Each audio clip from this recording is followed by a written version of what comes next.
Thank you. Amazing. Good afternoon. It's always a pleasure to come back to Chitkara among such bright students and excellent faculty members and brilliant infrastructure and even greater and humble the Chitkaras. I am overwhelmed, right, and for giving this opportunity to come here and pick, change the game. So humbled to be here with my co-speakers today and Ketan, who will be joining me after some time. Uh, so humble that it renders me speechless. It renders me speechless, and then I'm reminded of Golda Meir, great statesman, poet, and writer, who said, "Don't be so humble, not that great." So on that note, I'd like to begin my speak or the talk change the. But before I start, I'd like you all to watch this video, which gives the message that if you won't, others will change the game.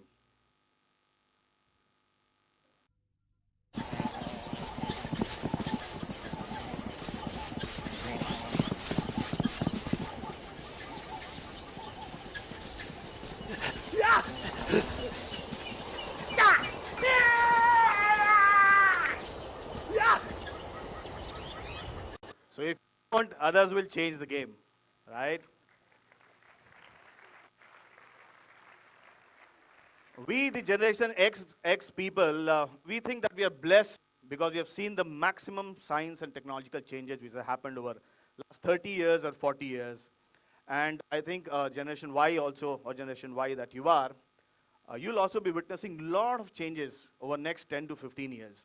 We have witnessed the growth of Gmails and Yahoos and Facebook and Twitter and Google and Amazon.com. So what I did was I looked at a small video which talks about how the technology has evolved. And then I'll take you to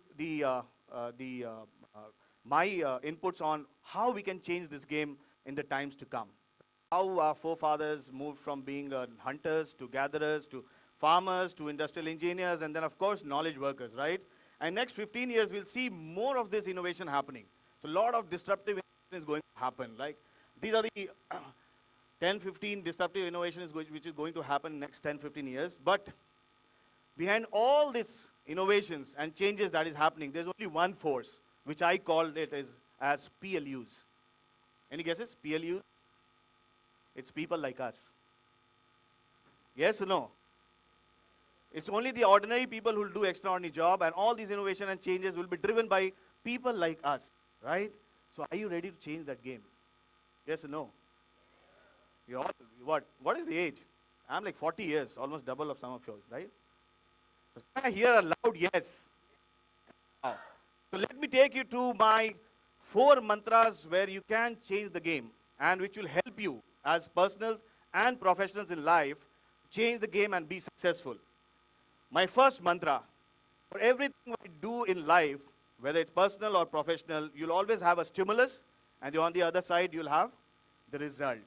And in between lies the greatest opportunity. In between, there's a gap, and in that lies the greatest gift to mankind, which is known as freedom of choice. That's what Stephen Covey tells us. Freedom of choice. So if you've got an event, and you choose response, based on the response, you'll get a result. And that result will be either bad or good. I'll give you 2 examples of freedom of choice. Number 1, Andrew Grove, Intel CEO 1980 to 1990. When Intel was going through downturn, and it was in a very, very bad shape, 1980s. And they used to make semiconductors that time, and Japanese were coming full force, and they were giving them a very hard time on their money. And semiconductors used to give 60, 70% of the revenue of Intel that time. And Grove told the board members, if we have to survive, if we have to make money, as we go along, you have to stop this business of semiconductors and move to microprocessors, right? And the rest is history. He was able to get freedom of choice, the people understand, and they moved into microprocessors, and he's got a huge history about how he made that Intel inside story so successful. The second example, of course, comes from very, very famous CEO, Lee Iacocca from Chrysler. In 1979, when Lee Iacocca was the CEO, Chrysler had the baddest, and they were about to file Chapter 11, 1979. But this guy knew that he could revive Chrysler. He went to the government and asked for $1.5 billion of loan and told them that he knows exactly which are the models that are going to sell for Chrysler as they move forward. And the government paid heed and they gave a loan of $1.5 billion, right? He came back and produced 4 cars, K car, minivans, Dodge Caravans and Plymouth Voyager, and they all hit. And he was able to pay $1.5 billion of debt before 7 years. Whatever was the tenure of the loan, he was able to repay. And these two gentlemen, there are a lot of examples where we would have made personal choices, personal or professional lives, where the result would have been different. So Lee Iacocca and Andrews Grove. The second mantra for change the game is, most of us are paranoids. We are like Eeyore, the donkey of Winnie the Pooh. How many of you have seen Winnie the Pooh? You know about Eeyore? The donkey, so pessimistic, low on energy. And Tigger was absolutely opposite. Every time full of energy. What I tell you for the change the mantra is that you have to be an inverse paranoid. What does that mean? Being an inverse paranoid. You have to think that the whole world will come and help you. Whosoever is sitting around, your friends, your family members are there to help you. Not to do some shortcut and make you a failure in your lives. That is what is meant by being inverse paranoid. And if you read the book called Secrets, Rhonda Byrne talks about law of attraction. And of course, I'm a big fan of Shah Rukh when he says, इतनी शिद्दत से तुम्हें पाने की कोशिश की है कि हर जर्रे ने मुझे तुमसे मिलाने की कोशिश की है. So, friends, last 14 years, I'll give my example in this one, because I'm proud of whatever I achieved in last 14, 15 years. I've got 8 promotions. I bought 7 cars, and of course, I wanted.